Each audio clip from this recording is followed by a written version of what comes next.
মানুষের জীবনটা সমুদ্রের মতো, কখনো শান্ত সুন্দর, আবার কখনো অশান্ত আর ভয়ঙ্কর। সমুদ্রের ঢেউয়ের মতো এই জীবনের উত্থান পতন ঘটে। প্রতিটা ঢেউ আমাদের নতুন করে ঘুরে দাঁড়াতে শেখায়। সমুদ্রের বিশালতা আমাদের মনকে উদার হতে শিক্ষা দেয়। সাগরের নীল জলে হারিয়ে যাওয়ার মতো শান্তি আর কোথাও নেই। সমুদ্রের গভীরে যেমন অনেক রহস্য লুকিয়ে থাকে, তেমন জীবনের প্রতিটা বাঁকে থাকে অজানা নতুনত্বের হাতছানি। পৃথিবী যখন নীরব হয় তখন সমুদ্র কথা বলে। সাগর পাড়ে বসে প্রকৃতির সৌন্দর্য উপভোগ করার মজাই আলাদা। নমস্কার, আমি সুদীপা, লাইফ উইথ সুদীপা শুরু চ্যানেলে আপনাদের সকলকে জানাই স্বাগত। আশা করি সকলেই ভালো আছেন, আমিও খুবই ভালো আছি। প্রতিদিনের মতো আজকেও সকালে বাসি কাজ সেরে স্নান টান করে রান্নাঘরে যাওয়ার জন্য রেডি। সকালবেলা উঠেই আমি খালি পেটে মেথি জল খাই, যেটা সারা রাত্রির ভিজিয়ে রাখি, আর মাইক্রোওভেনে ঢুকিয়ে সেটাকে অল্প একটু গরম করে নিই। আর এই দুদিন ধরে মাইক্রোওভেনে দিয়ে ভুলে যাচ্ছি, আর জলটা ফুটে একদম চারদিক নোংরা হয়ে যাচ্ছে। সেটাই ধুয়ে নিলাম, নিয়ে এবার সোজা চলে এলাম রান্নাঘরে। সকালে বাপি একটুখানি চিকেন আর মাছ নিয়ে এসছে। মাছটা একটু ভাজতেই হবে দুপুরবেলা খাওয়ার জন্য, আর রাত্রিরে খাওয়ার জন্য ভাবলাম চিকেন থেকে অল্প একটু সলিড পিস বার করে নিয়ে রাত্রিবেলা রুটি দিয়ে খাওয়ার মতো কিছু একটা করি।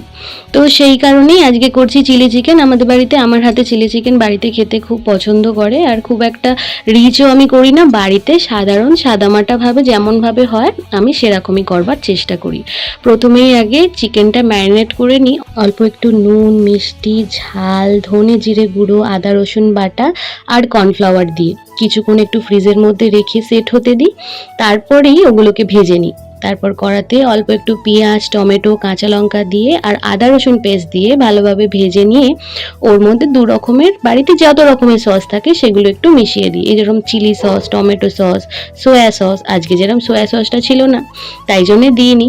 দিয়ে একটুখানি ফুটিয়ে নিয়ে চিকেন ভাজাগুলো দিয়ে আরও কিছুক্ষণ ফুটিয়ে নিয়ে নামিয়ে নিই। রান্নাঘরে আমি থাকলেই মামাম এতই বিরক্ত করে, তাই জন্যে আজকে দুপুরের রান্নাটা মায়ের হাতে ছেড়ে দিয়েই মেয়েকে নিয়ে উপরে চলে এসেছি। আর এখন মামামকে স্নান করিয়ে নেবো। তার আগে সকালবেলা স্নান করে মাথায় ওই যে পাগড়িটা আমি বাঁধি, তারপরে সেটা আর খোলা হয় না। এই কাজ শেষে আমি মাথার চুলটা একটু শুকিয়ে নিচ্ছি আর একটু খেয়েও নিচ্ছি। আজকে অনেক দেরি করে আমি নিচে গেছি, তাই সকালবেলার খাওয়া কিছুই হয়নি। তাই একটু চিড়ে আর আম মেখে এনেছিলাম। কাজের ফাঁকে ফাঁকে একটু করে খেয়ে আর আমি বাকি কাজগুলো করছি। এখন মামামকে চান করিয়ে নিয়ে এবার ভাত খাওয়াবো। আর বাইরে আজকে এতই রোদ্দুর উঠেছে, আর সব সময় তো এসি চালিয়ে বসা সম্ভব নয়, তাই ঘর বাড়ি একটু ঠান্ডা রাখার জন্য মাঝে মধ্যেই দুপুরবেলা জানলাগুলো দিয়ে দিই, তাতে ঘরটা আর বারান্দাটা একটুখানি ঠান্ডা থাকে। এদিকে এখন মামামের ভাত খাওয়া হয়ে গেছে, এখন ওকে ঘুম পাড়াবো। এদিকে মামামকে ঘুম পাড়িয়ে সুরজ দেখলাম হাতে করে একটু ডাবের জল এনেছে। সকালে অবশ্য দেখেছিলাম বাপি একটা ডাব কিনে নিয়ে এসছে, তবে এখন যা ডাবের দাম, খেতে একদম ভালো লাগে না। ইচ্ছা করলেও ওই যে এত দাম। বাড়িতে ডাব গাছ আছে, তবে সব সময় সেটা পাড়া হয় না। এদিকে দেখতে দেখতে হয়ে গেছে সন্ধে। মামামও ঘুম থেকে উঠে পড়েছে, আর আমিও রাত্রিরে সব কাজ সেরে নিয়ে ফ্রেশ হয়ে মেয়েকে রেডি করে বেরিয়ে পড়েছি। আজকে না যাবো একটুখানি মাসির বাড়ি। আমার দিদি জামাইবাবুর আজকে ছুটি আছে, তাই ওদের সাথে একটু আড্ডা মারতে যাচ্ছি আর কি। আমি না যখন এই মামামকে নিয়ে গাড়িতে করে কোথাও যাই, তখনই গাড়িতে ওর জন্য একটুখানি বাটারে সটে করে মাখানা রেখে দিই। ও না যাওয়ার সময় এই মাখানাগুলো খেতে খুব পছন্দ করে, আর ওকে একটুখানি ব্যস্ত রাখার জন্য আমি গাড়ির মধ্যে এটা ওটা ছোটখাটো খাবার তুলে রাখি। এই তো আমি মাসির বাড়ি চলে এসেছি। আমার মেয়ে এই বাড়িতে আসতে খুব পছন্দ করে। এই যে এখানে এসে সে পৌগো দিদিকে দেখতে পায়। প্রত্যেক সপ্তাহে তাদের প্রত্যেক দিনই প্রায় দেখা হয়, সেটা অবশ্য ফোনে। আর সামনে থেকে মাসে এক দুবার আসি। এখানে এসেই হঠাৎ করে প্ল্যান হলো যে আজকে রাত্রিরে আমরা কোথাও বেরোবো। কাল যেহেতু শনি রবিবার আছে, তাই সবাই মিলে প্ল্যান করলাম একটা দিনের জন্য কোথাও একটু ঘুরে আসি। তাই বাড়িতে এসে আমি যা হোক করে জামা কাপড় গুছিয়ে আর নিজে রেডি হয়ে বেরিয়ে পড়লাম কোলাঘাটের দিকে।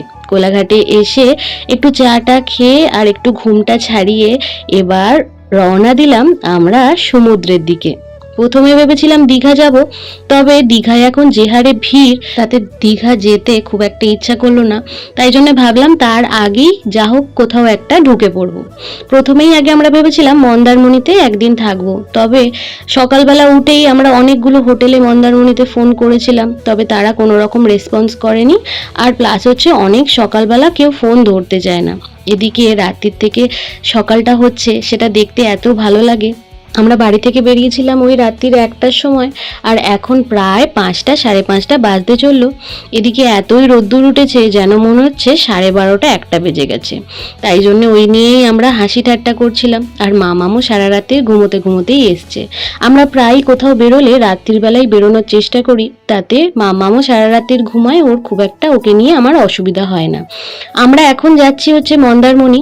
সেখানে গিয়ে আগে একটু হোটেল দেখবো। ফোন করেছিলাম, তবে ফোনে প্রায় সবাই বলেছে যে হোটেলে রুম নেই, তবুও আমরা যাচ্ছি।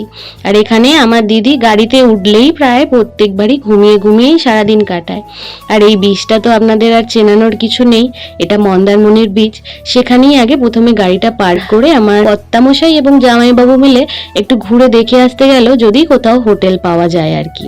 তাই জন্যে সমুদ্রের পাড়েই আমরা একটু দাঁড়ালাম কিছুক্ষণ। আর মামাম যেহেতু ঘুমোচ্ছিল তাই আর সমুদ্রের দিকে যাওয়া হলো না। ওদিকে যখন হোটেল পেলাম না, তখন চলে এলাম তাজপুরে। এখানেও এসে অনেক কষ্ট করে একটা হোটেল আর একটাই রুম পেয়েছি, সেখানেই আমরা আজকে 4 জন থাকবো।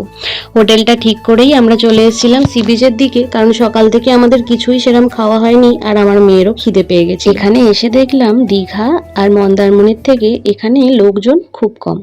যাই হোক, আজকের ভিডিওটা এখানেই শেষ করি। আশা করি ভালো লেগেছে। দেখা হবে নতুন একটা ভিডিওয়ে।